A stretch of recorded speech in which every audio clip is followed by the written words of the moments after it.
नमस्कार, जय हिंद, जय श्री राम दोस्तों। शिवम चौधरी ऑफिशियल में आप सबका स्वागत है। आगे बढ़ने से पहले आप सबसे रिक्वेस्ट है, वीडियो को लाइक कीजिए, चैनल को सब्सक्राइब कीजिए और शेयर करना मत भूलिएगा। सरकारें आएंगी और जाएंगी, लेकिन जो सत्ता का चरित्र है ना, वो लगभग हर सरकार में समान सा ही रहता है। हर किसी की नजर पश्चिम बंगाल के सियासी उठापटक पर थी, लेकिन इस बीच दो छोटे छोटे से इंटरवल आ गए, एक मध्य प्रदेश के नाम का और एक झारखंड के नाम का। मध्य प्रदेश पर तो बात करेंगे ही, लेकिन झारखंड में भी कुछ चल रहा है, उसके ऊपर भी बात करेंगे। दरअसल भारतीय जनता पार्टी को 2024 में जो झटका लगा, उसके बाद वो जिस तरीके से रिकवर करने के मूड में है और एक एग्रेसिव वो जो रिकवरी कर रही है, उसमें उसका ये प्रयास है कि अपने दम पर दोनों सदनों में बहुमत और एनडीए के साथ 2/3 बहुमत होना ही चाहिए।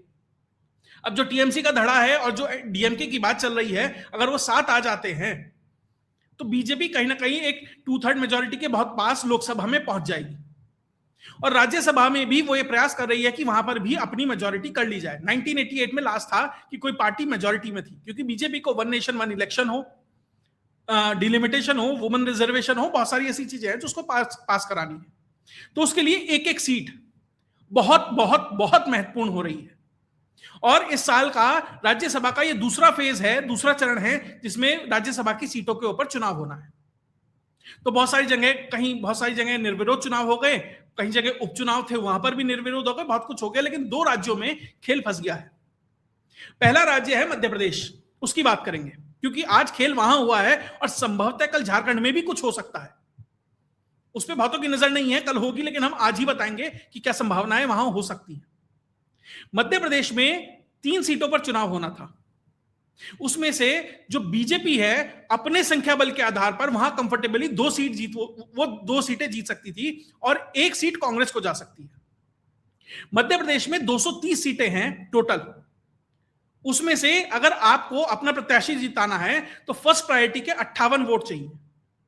बीजेपी के 2 कैंडिडेट जिताने के लिए उसे चाहिए थे 116 वोट, लेकिन उसके पास है 163, यानी वो कंफर्टेबल है। फिर भी उसके पास 47 एक्स्ट्रा वोट रह गए थे। कांग्रेस के पास 66 वोट थे और चाहिए 58, उसके पास 8 वोट एक्स्ट्रा रह गए थे। यानी कांग्रेस को यह था कि भैया मेरा एक कैंडिडेट जीत जाएगा और 8 वोट भी बच जाएंगे। और बीजेपी अपने 2 कैंडिडेट उतारती है, एक तरुण चुग और दूसरे रजनीश अग्रवाल। तरुण चुग पंजाब से हैं। अब पंजाब से उन्हें इसलिए राज्यसभा नहीं भेजा गया क्योंकि चुनावी समीकरण को साधना है, वहां पे हिंदुओं को अकोमोडेट करना है, फिर सिखों को वहां पे अकोमोडेट करना है, उस तरीके से वो चुनावी राजनीति है, उसके ऊपर कभी और चर्चा करेंगे। तो उसे मध्य प्रदेश के अंदर वहां भेजा गया और मध्य प्रदेश के ही भाजपा के सचिव रजनीश अग्रवाल को भेजा गया।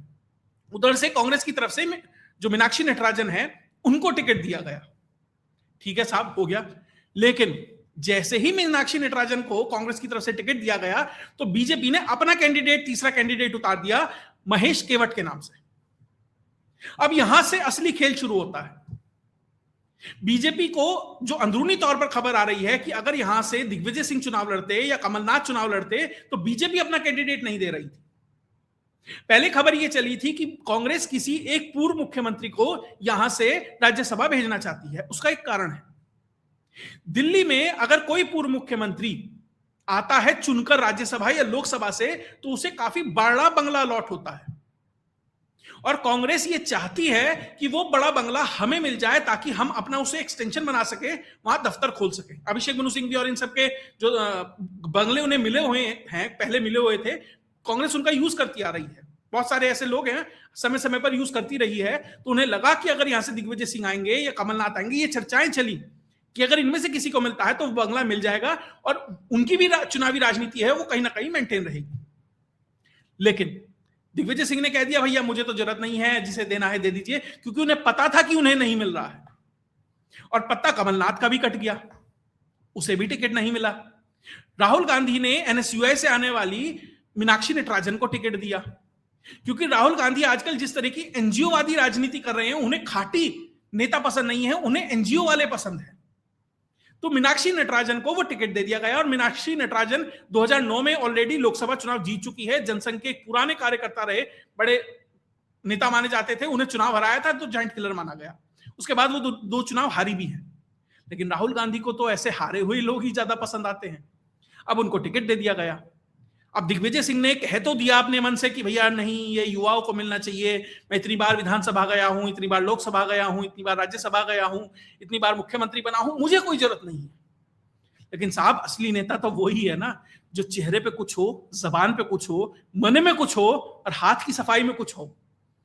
नेता वो है जिसकी चारों दिशाओं में चार अलग तरीके से वो सोचता हो, तब वो व्यवहार करता हो, वही असली नेता है।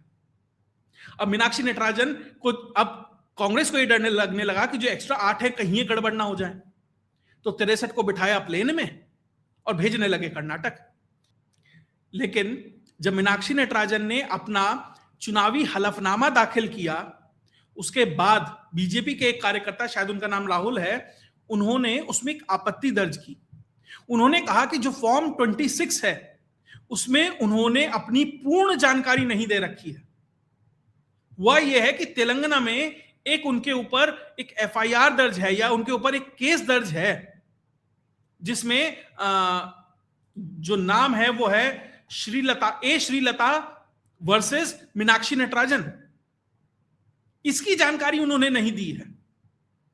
और ये कानूनी रूप से जो इलेक्शन कमीशन है, ये मैंडेट करता है कि आपके ऊपर जितने भी केस हैं आपको उनको एफिडेविट में फाइल करना पड़ेगा।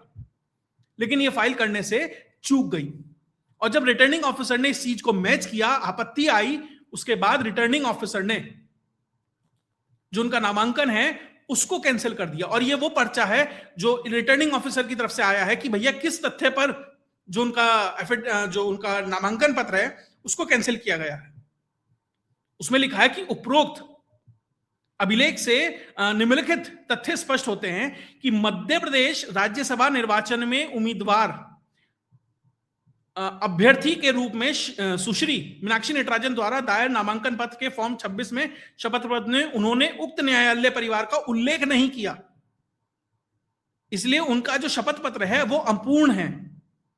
और उन्होंने आगे लिखा इस बात को समझाते हुए कि जो मीनाक्षी नटराजन के विरुद्ध दायर परिवार है का माननीय न्यायालय ने संज्ञान लिया है और सुश्री मीनाक्षी नटराजन को हाजिर होने के लिए समन भी जारी किए गए।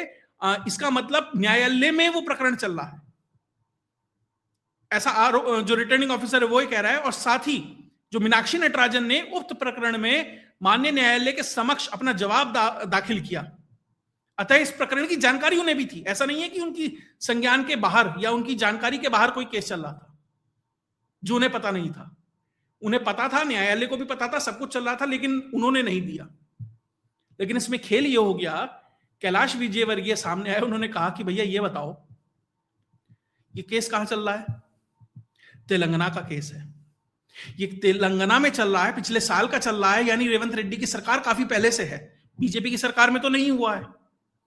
और ये हमें जानकारी कांग्रेस के भीतर से ही आई है, और जो अलग अलग सूत्रों से जानकारी आ रही है कि संभवतः ज्यादातर चांस ये है कि दिग्विजय सिंह और कहीं छोटा मोटा शायद कमलनाथ, इन दोनों में से किसी एक की तरफ से, संभवतः दिग्विजय सिंह की तरफ से, क्योंकि कमलनाथ को परिवार का राहुल गांधी का जिस हद तक करीबी माना जाता है, तो यह माना जा रहा है कि दिग्विजय सिंह की तरफ से यह जानकारी लीक की गई। अच्छा साहब, राहुल गांधी को लगता है कि वो अपना बनवा लेंगे तो बनवा के देख ले। अगर उन्हें लगता है कि वो बनवा सकते हैं किसी को, तो बनवा के देख ले। मध्य प्रदेश मेरी होम टर्फ है।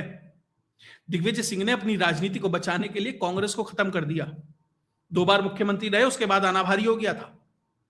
और जब कांग्रेस आई भी दोबारा, तो उसी गुटबाजी के चक्कर में ज्योतिरादित्य सिंधिया भाग गए और फिर सरकार चली गई और फिर गड़बड़ हो गई, और दिग्विजय सिंह ने फिर वही किया कांग्रेस के साथ मध्य प्रदेश के अंदर। और राहुल गांधी को यह जवाब दे दिया कि साहब तुम अभी नए नए नेता हो, भले ही अपना नुकसान करना पड़े, लेकिन जो मैं चाहता हूं अगर वो नहीं हुआ तो नुकसान कितना बड़ा हो चल जाएगा।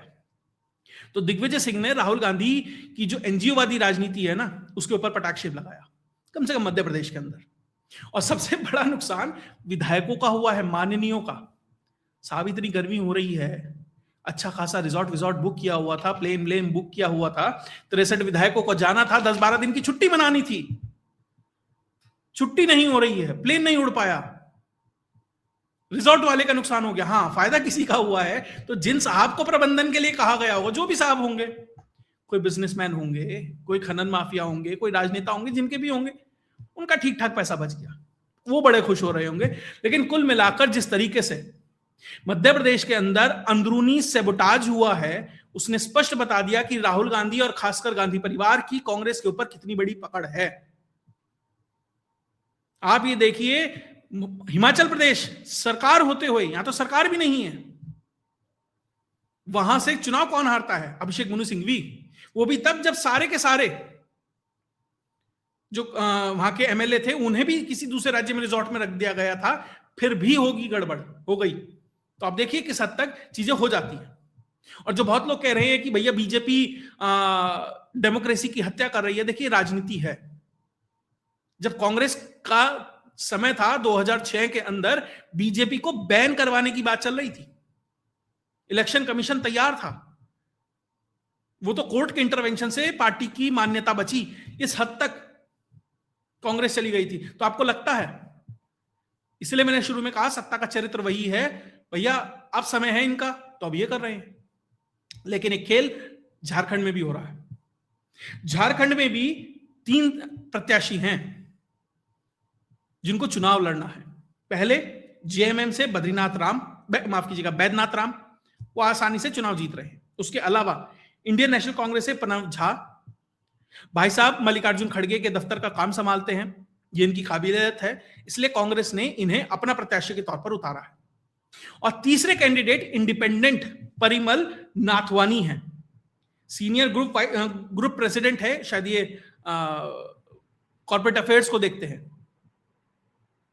और मुकेश अंबानी के खास माने जाते हैं। तीसरे इंडिपेंडेंट कैंडिडेट के तौर पर ये प्रस्तुत हुए हैं, जीतेंगे 2 ही। जेएमएम वाले के पास सुरक्षित है, नंबर ठीक ठाक है, कोई दिक्कत नहीं है। अब यहां पर पेंच फंसता है दूसरी सीट के लिए, जहां पर कांग्रेस वर्सेस इंडिपेंडेंट है। नाथवानी साहब 2008 से 2020 तक झारखंड से ही 2 बार राज्यसभा रहे हैं और पहली बार जेएमएम के ही 11 विधायक प्रस्तावक थे।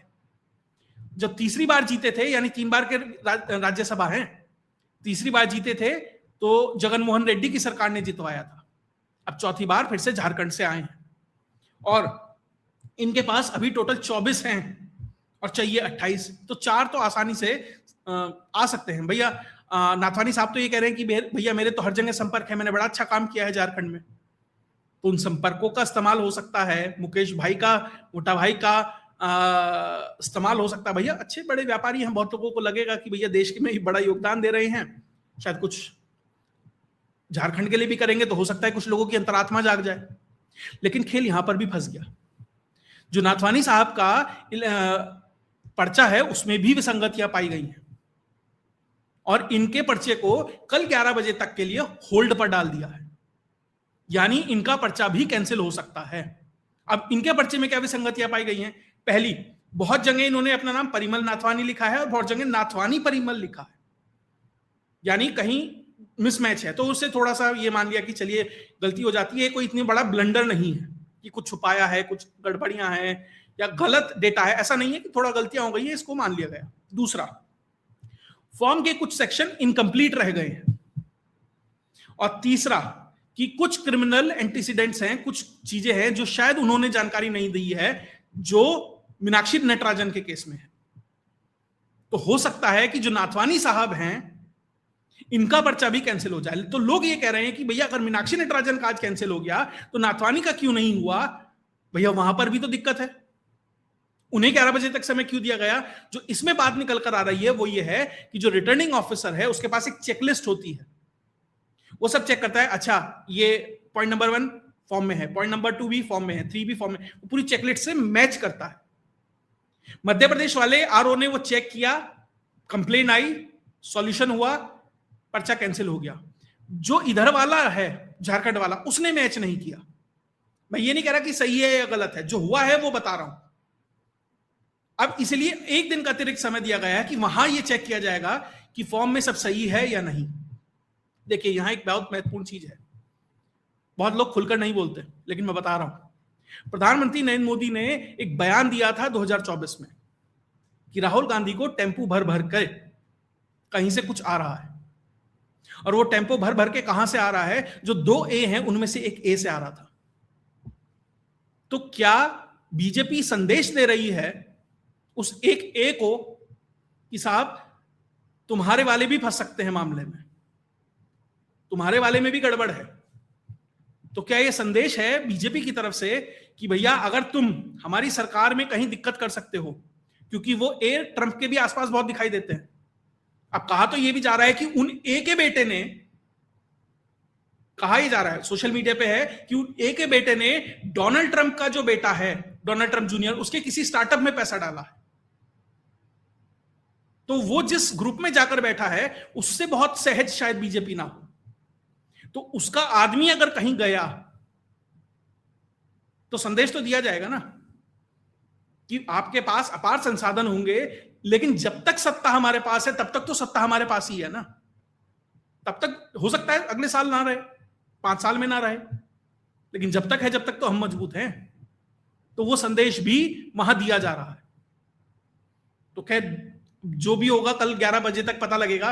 पीछे कुछ ना कुछ निश्चित तौर पर कुछ ना कुछ चीजें चल रही होंगी। हाँ, मीनाक्षी नटराजन वाले केस में 2 चीजें और रह जाती हैं। पहला, ये इंदौर हाई कोर्ट के एक बार एसोसिएशन है उसके अध्यक्ष साहब हैं मनीष यादव, उन्होंने एक ट्वीट किया है। उन्होंने कहा है कि कांग्रेस जेपी धनोपिया जैसे वकील से फॉर्म जमा करवाती है। मीनाक्षी नटराजन का जो फॉर्म है ये कोई जेपी धनोपिया है, उन्होंने भरा है। जब दिग्विजय सिंह या कमलनाथ या किसी ऐसे बड़े नेता का फॉर्म भरा जाता था तो जनरली जो विवेक तनखा है वो फॉर्म भरते थे, बड़े वकील हैं, कहीं गलतियां ना रह जाएं। और वो भी कह रहे हैं कि मीनाक्षी नटराजन वाले केस में कोई हमारी तरफ से कोई गड़बड़ नहीं है, कोई एफआईआर नहीं है, कुछ नहीं है, हम इसको लेकर कोर्ट में जाएंगे। उनका पूरा प्रेरोगेटिव है, वो जा सकते हैं कोर्ट में, जाए इलेक्शन कमीशन में जाए, जहां चाहे जैसे जाए जा सकते हैं। लेकिन यहां पर मनीष जी ये कह रहे हैं कि एक ऐसे वकील से फॉर्म भरवाया गया जिसकी वजह से विजयपुर के कांग्रेस प्रत्याशी मुकेश मल्होत्रा बाद में विधायक के फॉर्म में त्रुटि की वजह से अपना निर्वाचन उच्च न्यायालय में शून्य कर दिया गया था। यानी इन वकील साहब ने पहले भी किसी का फॉर्म भरवाया, विधायक बन गया अगला, और विधायक से जो प्रत्याशी है मुकेश मल्होत्रा, पर्चा कैंसिल हो गया और उन्हीं वकील साहब को यह पर्चा जमा करवाने की जिम्मेदारी दी गई। इसका मतलब कोई तो पीछे से कर रहा था ना कि गड़बड़, कोई पीछे से लगा हुआ था कि मीनाक्षी नटराजन के पर्चे में गड़बड़ होनी चाहिए, छूटना चाहिए। वकील सेट किए गए, ये भरेगा पर्चा। उसके अलावा जानकारियां सार्वजनिक की गई पीछे से कि ये गड़बड़ियां हैं। और उसके बाद कांग्रेस ने इलेक्शन कमीशन का जो दफ्तर है उसके बाहर हंगामा किया। इलेक्शन कमीशन ने 9 बजे का समय दिया आज शाम को मिलने का, और कांग्रेस ने 7:30 बजे मीडिया को बुला के हंगामा कर दिया कि हमें अंदर नहीं जाने दिया जा रहा। जयराम रमेश हंगामा काटने लगा, जबकि समय 9 बजे का दिया जा रहा है। लेकिन इलेक्शन कमीशन ने फिर भी कहा है कि ठीक है, आप कल 12 बजे आइए, तब आपसे मुलाकात करते हैं, आपकी जो भी प्रॉब्लम होगी वो सुनी जाएगी। कुछ नहीं होना, हंगामा होना है, ये अंदर जाएंगे, अपनी बात कहेंगे, इलेक्शन कमीशन को सुनना कुछ नहीं है और बाहर आ जाएंगे। क्योंकि राहुल गांधी को पता लग गया कि गड़बड़ हो चुकी है। खैर कोर्ट में जाएंगे, वहां बहुत सारी चीजें हो सकती हैं सामने आए, क्योंकि इसमें एफआईआर नहीं है लेकिन कोर्ट का नोटिस है, कोर्ट में बाकायदा जवाब भी दिया गया है। तो अब उसे किस तरीके से इंटरप्रेट किया जाएगा वो एक अलग चीज है। लेकिन फिलहाल बीजेपी के 3 प्रत्याशी जीत गए हैं।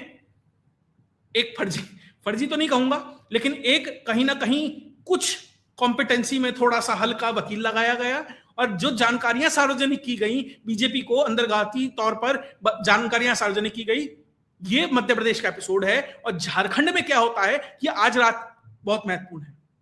संसाधन काम करेंगे या पिछली बातें याद रखी जाएंगी, वो सब चीजें कल 11 बजे तक स्पष्ट हो जाएगा कि दरअसल झारखंड में होना क्या है।